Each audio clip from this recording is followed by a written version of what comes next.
क्या कहते, इस कपड़े में, इस पोटली में मैंने आपको जो है थोड़े से चावल भिजाए हैं, आप हमारी समस्या को सुनिए। उसी प्रकार से गढ़वाल में ये परंपरा है कि पहले ना कपड़ों पे लेके जाते थे, पोटली खोले थे ना, तो जो सुदामा जी की जो पत्नी थी सुशीला, उसने अपनी साड़ी फाड़ कर जो है भगवान को, उन चावलों को भगवान के लिए दिया था कि जब आप इस साड़ी को स्पर्श करेंगे ना, आपको मेरा भाव पता लगेगा। कहा कि जैसे भगवान श्री कृष्ण को पता लगा था कि वो जब पोटली खोले थे ना, तो जो सुदामा जी की जो पत्नी थी सुशीला, उसने अपनी साड़ी फाड़ कर जो है भगवान को, उन चावलों को भगवान के लिए दिया था कि जब आप इस साड़ी को स्पर्श करेंगे ना, आपको मेरा भाव पता लगेगा। मैं कहना क्या चाहती हूँ, तो फिर भगवान ने जब उस कपड़े को खोला ना, तो माँ सुशीला की बात को समझ गए कि मेरे घर में तो एक थैली रखने का जो है वो नहीं है, मैं आपको दूं कैसे।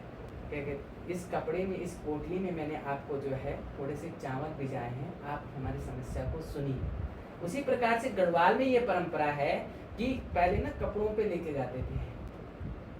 तो क्या होता था कि जो माताएं होती थी वो सांपू रखते थे पहले, तो सांप होता था ना, तो सांपे पे जो है चावल को बांधते थे और सांपे को खोल के देवता की थाल में चावल डालते थे। तो जब चावल डालते थे तो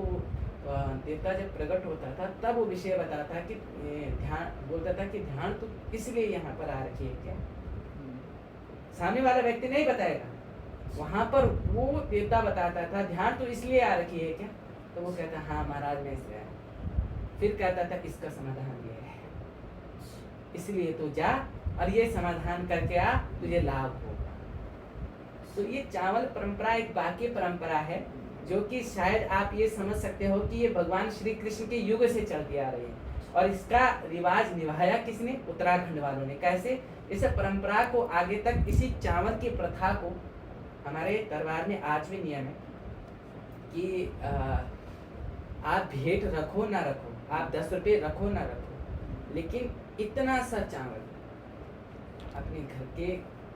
जो आप यूज करते होंगे, ऐसे नहीं कि मार्केट से आप खरीदें, नहीं, मार्केट से नहीं, अपने घर से जो आप अपनी व्यथा लेकर आ रखे हो, तो आप अपने घर से लेकर आइए।